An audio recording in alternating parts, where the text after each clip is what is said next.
что он хочет заново ввести Варшавский договор, он хочет установить контроль, а я не могу ему этого позволить. Этот парень плохой парень. Вот, Я успел прочитать, и он сказал, что они встречались в Женеве еще до того, как Байден вступил в должность, но после выборов. После выборов, но до инаугурации. Да, да. Но уже одно это заставляет меня извиниться и не комментировать эти выражения, потому что они встречались через полгода после инаугурации. This is my video update on this Saturday afternoon, January the 18th, coming to you from Limassol, Cyprus. Let's talk about some news. And let's start things off with the confirmation from Trump that he spoke with Chinese leader Xi Jinping. Trump posted on Truth Social.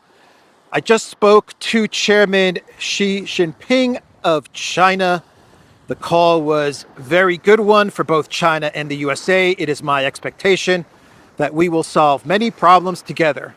And starting immediately, we discussed balancing trade, fentanyl, TikTok, and many other subjects. President Xi and I will do everything possible to make the world more peaceful and safe. TikTok, man. TikTok is the center of the news universe. Russians using TikTok, Chinese owned TikTok to interfere in Romania's election. Damn it, TikTok. TikTok is an election interfering app. But you still have the whole TikTok thing unfolding in the United States. Yesterday, I reported that it looks like TikTok will be around after January 19th.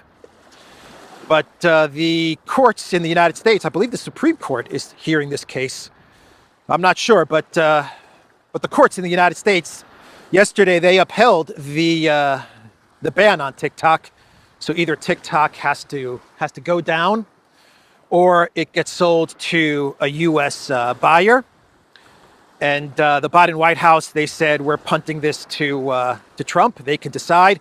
But the TikTok CEO came out with a statement and said, look, what we need is a definitive statement from either the Biden White House or the Trump administration that TikTok will continue to operate in the United States. There will be no closing down of TikTok. There will be no threats to take TikTok offline. We need some sort of a guarantee that TikTok will be okay. It will be okay to be on the app stores, on Apple, on Android, because on the 19th, what could happen is the app stores may enforce the court ruling, and they may say, look, we have to block TikTok. That may happen. So TikTok said, the CEO said, look, if we don't get any type of definitive answer from one of these administrations, the outgoing or the incoming, then we're going to stop operations. So it looks like on the 19th, what we might get, because Trump has said that he's not going to ban TikTok, but it's not a definitive statement. It's not a guarantee that TikTok's looking for. So what we might get is TikTok down for a day or two as Biden exits the scene and Trump comes into office. And then when Trump is in the White House, he might actually come out with a statement or an executive order or something which says that TikTok is allowed to operate in the United States. So it may go down for a couple of days, but it may come back up, or who knows, maybe it'll go down forever. I don't know. All I can tell you is Trump spoke with Xi Jinping about TikTok. I never thought I would be saying that, huh?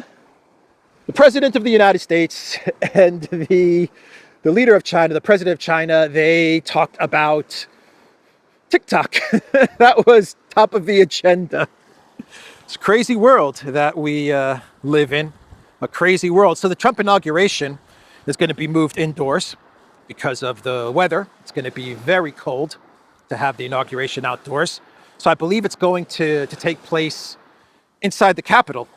There's going to be a lot of tech CEOs at the inauguration. Elon Musk, of course, is going to be there. Jeff Bezos is going to be there.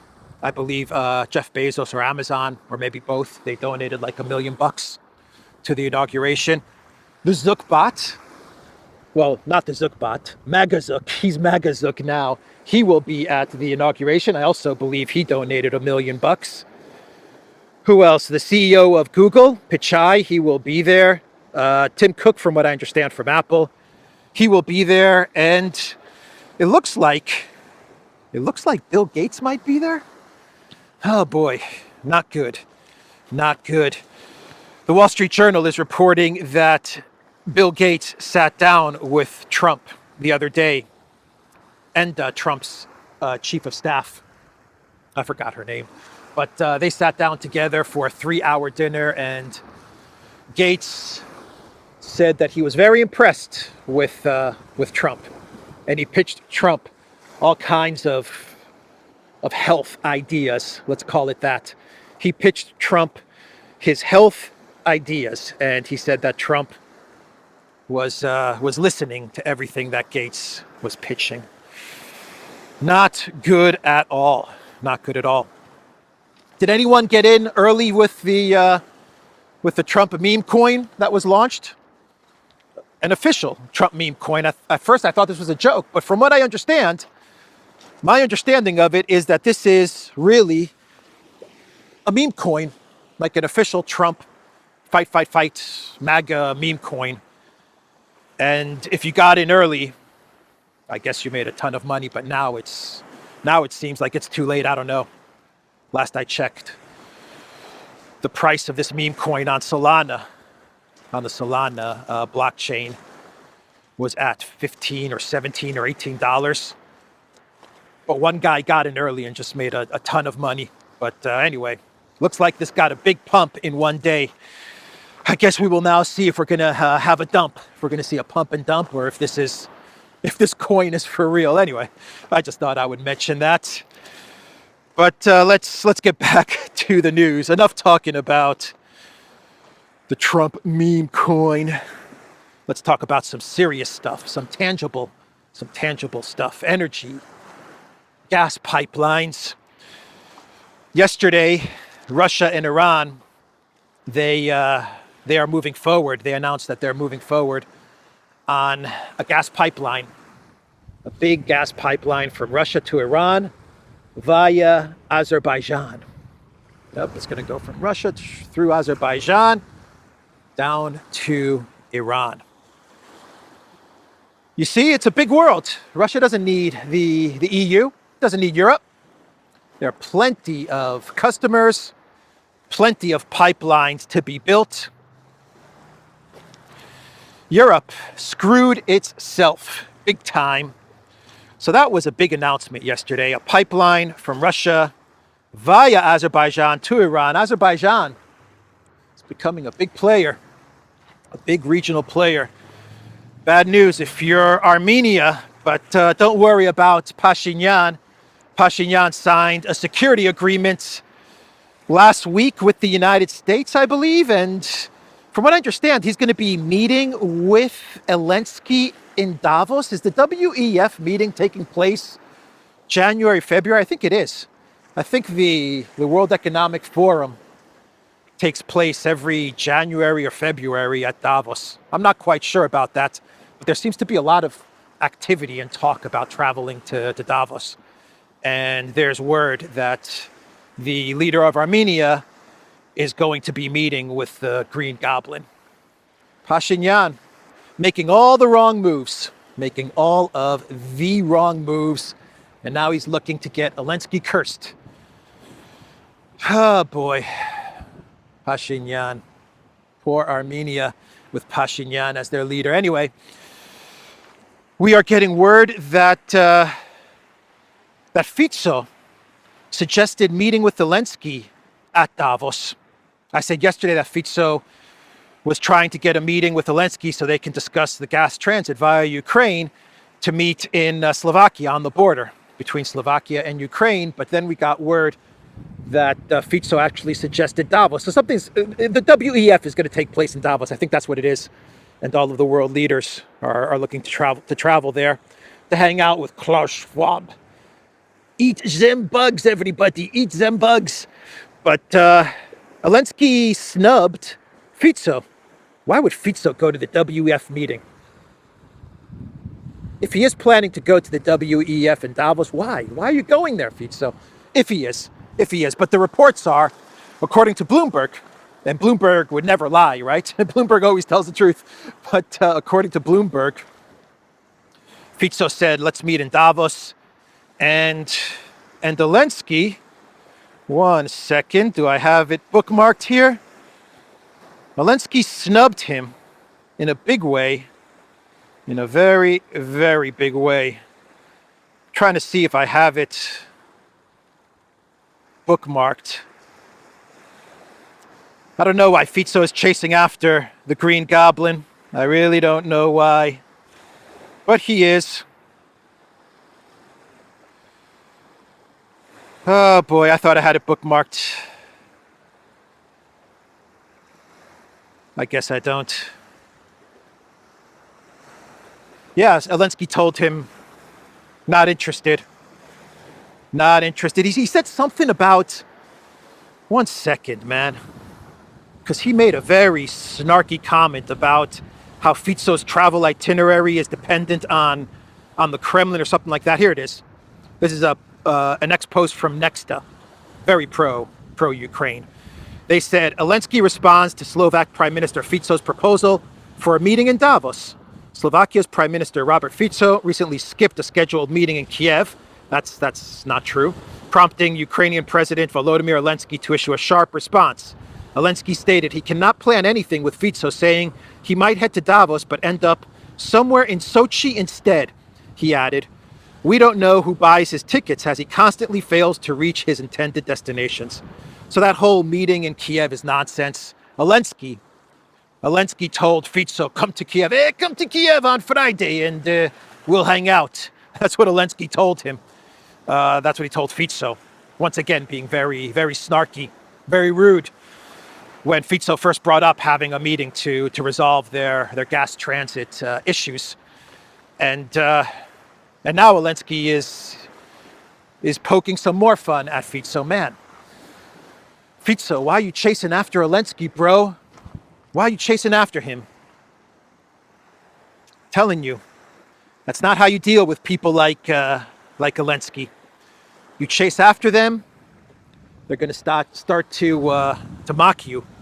Their ego, they get a big ego. These comedian, clown puppet actor leaders. Anyway, let's talk about this New York Times article, which came out the other day, which says that the Biden White House secretly funded Ukraine's drone production program. Yeah, to the tune of $1.5 billion. $1.5 billion, which actually means that they funded the Ukraine drone program for about $5 billion, right? But the New York Times is reporting $1.5 billion. It seems like Sullivan was one of the guys that was coordinating this, along with Burns, the CIA. Anyway, a whole bunch of the Biden staff, top level officials. They started to pour money secretly into Ukraine so that they can start building drones. And they really ramped this up after the failure of the super duper summer, spring, winter offensive that offends me and offended you and offended everybody. When the offensive did not turn out well, then they really poured in the money for Ukraine to make drones. At least that's the report that the New York Times is putting out there. And this was a secret program that Biden has now revealed on his way out. He decided to reveal the secret drone program. The New York Times article has the title, U.S. reveals wants secret support for Ukraine's drone industry. The development of a new generation of drones has revolutionized how wars are fought, according to U.S. officials. Yeah, they're calling this a success. They say this was a very successful program, pouring in all of these billions to Ukraine so that they can manufacture drones And they say that the drones really helped Ukraine slow down Russia's advance and really punish the Russian military. A huge success. All the billions poured into a drone production program in Ukraine. Is any of this stuff audited? Is any of this freaking stuff audited? Any of it? Any of it? Just like a little bit, maybe 5% of it, is it audited? Any of it, or is it just blank checks of money just going to Ukraine for whatever? Drone program, 1.5 billion, just keep it secret. Keep it secret. Man. When all is said and done, maybe, I don't know, maybe in 10 years, maybe in 20 years, I don't know, maybe in 5 years, we'll get the real number of how much money was spent on Project Ukraine. I bet you it's in the trillions. I bet you it is in the trillions.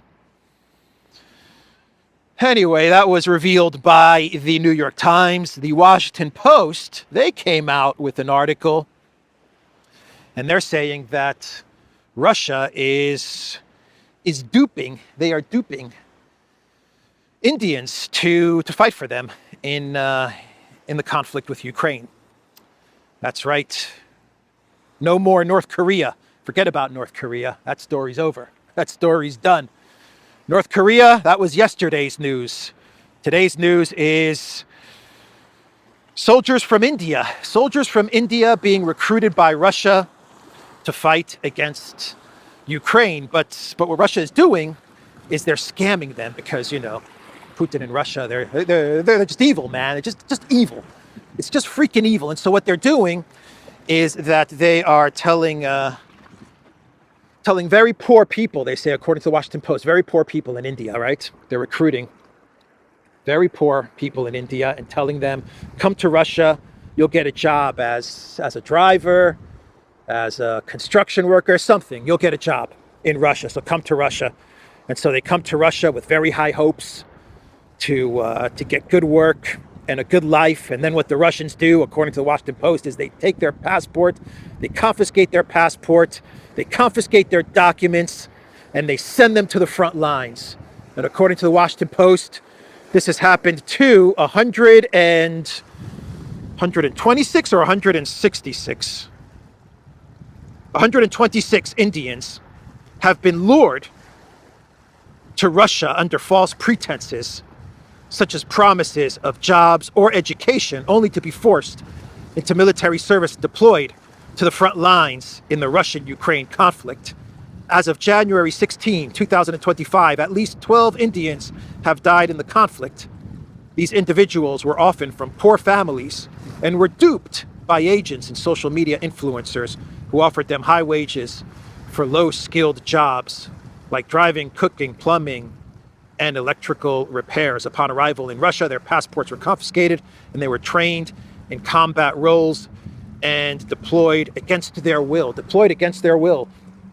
And this is causing tensions, according to the Washington Post, between Putin and Modi and between India and Russia. Yeah. Do you guys believe this article? Do you guys buy this article, this reporting from the Washington Post? I don't. I don't buy it. No, there probably are soldiers from India in participating in the special military operation, just like you have thousands and thousands of soldiers, mercenaries, as the West likes to call them, soldiers participating for Ukraine from Poland, from Georgia, from Colombia, from the US, from the UK.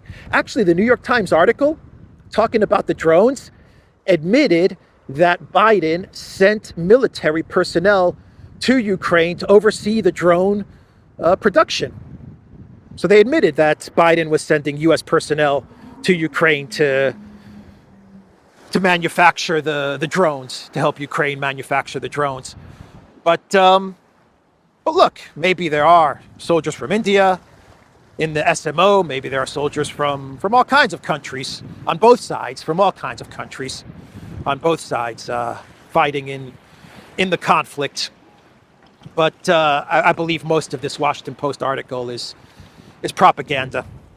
propaganda aimed at stirring up controversy and hatred between two very good friends, India and Russia. BRICS allies, historic friends, very good relations between India and Russia. It's been driving the US crazy, trying to drive a wedge between India and Russia. They can't do it, no matter how hard they try. They cannot break apart India and Russia, and so this is another attempt from the Washington Post to try and cause controversy between India and Russia. Anyway, that's the Washington Post. And we also had an article, a lot of propaganda yesterday from the collective West mainstream media. I guess because Biden's on the way out, they're running whatever propaganda articles they have left there. They're running them. ABC News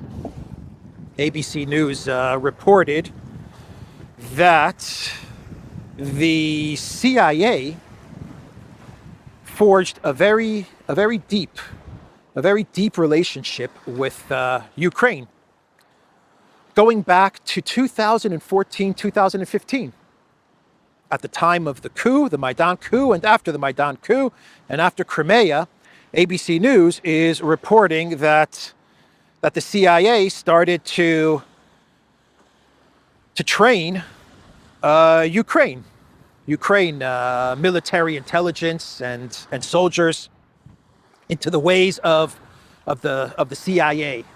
And one of the recruits, according to ABC News, that the CIA took under its wing and trained was none other than Android AI Budanov. That's right, Budanov. ABC News article is how the CIA and Ukrainian intelligence secretly forged a deep partnership.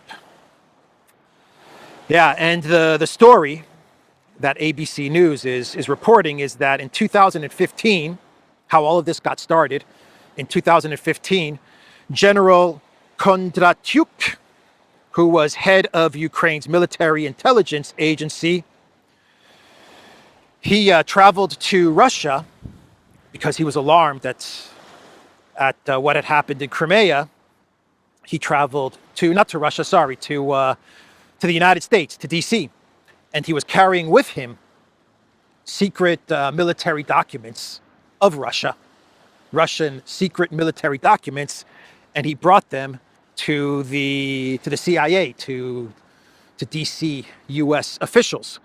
Kondratyuk said he brought the documents to meetings with senior American intel officials in Washington. I was like, holy S, a former US official told ABC News. And he's like, yes, we have a gift. Kondratyuk's visit to Washington was part of a remarkable story. How since 2014, the CIA and Ukraine's intelligence services secretly forged a deep partnership, transforming them from former Cold War enemies into one of the U.S. agency's most trusted partners. Actually, the New York Times and the Washington Post have reported on this about a year ago, the very deep connection and ties between the CIA and Ukraine intel going back to 2014. But ABC News is putting it out there. Again, they are putting it out there. One more time, they talk about how the CIA set up all of these operation centers, which we know about. We now know about these operation centers, about 12 or 14 operation centers right on the border with Russia, how they were coordinating with Ukraine sabotage operations, how Budanov was taking part in sabotage operations in Crimea. In 2016, there was a sabotage operation in Crimea that Budanov was a part of. So yeah, they're coming out with all of this information a couple of days before the Biden White House exits. I wonder why they are spilling the beans about all of these things that were going on with the CIA, with the Biden White House, with drone programs, secret drone programs, secret money being funneled to Ukraine. I wonder why they're publishing all of these stories 2 days before Biden exits.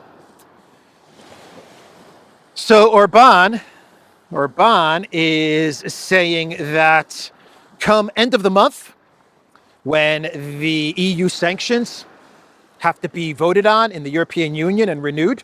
This also includes the 300 billion in frozen assets. Every 6 months, the EU has to vote to renew all of these sanctions and the freezing of assets. Orban said no. He said, come the end of the month, the sanctions with Russia need to be lifted. Time to throw Russia sanctions out the window. A new era will begin for the West after US President-elect Donald Trump's inauguration. The Hungarian Prime Minister has said it's time to throw sanctions out the window, he said, adding that the goal for the EU in 2025 should be to establish a sanction-free relationship with Russia. That's Orban. And the EU is freaking out.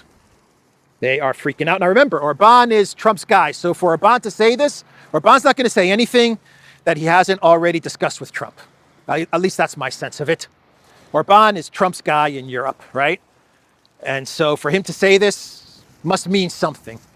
It must signal something. But the EU is freaking out, and they're saying, no way, we're going to find a way, even if you vote against renewing the sanctions, we're going to find a way to keep those sanctions going, and we're going to absolutely find a way to keep those funds frozen. Kaja Kallas said there's no way. She said there is no way that we are going to remove sanctions and unfreeze the assets. She said that this is the leverage that we hold over Russia. Meanwhile, the IMF, one second, because Kaja Kallas says all of these sanctions are leverage over Russia, but the IMF has raised Russia's economic growth forecast in 2025. So the IMF, not friendly to Russia, doesn't like Russia, despises Russia, a tool of the United States, the IMF, a tool of the collective West. They are now admitting that Russia's economy in 2025 is going to do better than forecasted. But Kallas says that the sanctions are leverage, so we cannot remove them. Orban is saying we got to remove them. We'll find out at the end of the month if Orban votes against the sanctions. But the EU, they said they will do everything in their power to keep those sanctions going. Let's enter some clown world territory. I'm not sure if this is the clown world, but let's just throw it out there. Freeland announced that she is going to run to be the leader of the Liberal Party in Canada. She wants to take over for Justin Trudeau, and that means that she wants to become Prime Minister of Canada. Oh my God. Poor Canada if Freeland were to become Prime Minister. I don't see it happening, but boy, oh boy, would that be a disaster. Would that be a disaster? Can you get worse than Trudeau? Absolutely, you can get worse than Trudeau, and her name is Freeland. Absolutely. I don't see it happening, but man, Freeland would provide me with a lot of clown worlds. That's for sure. That is for sure. But she is, oh man, she's terrible. She is terrible. Let's hope that this does not happen. I don't think it'll happen. I don't think she will. I don't even know if she'll become the leader of the party. From what I understand, it's what's his name, Mark Carney, right?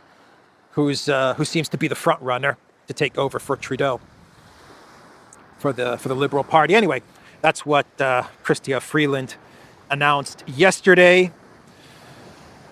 Nigeria became a BRICS partner following Indonesia, the fourth largest country in population. Nigeria has a population of 230 million people. I think it's the sixth largest population in the world. And it has become an official BRICS partner country. Not in the inner circle of BRICS, but it's one of the BRICS partners. A very, very important country with a lot of natural resources, a whole lot of natural resources. Man, BRICS is dominating when it comes to natural resources, absolutely dominating. Anyway, let's do some clown worlds and we'll wrap this video up. Liz Truss was in DC sporting a MAGA outfit. Is she going to the inauguration, Liz Truss? Liz Truss. Liz Trusty Truss.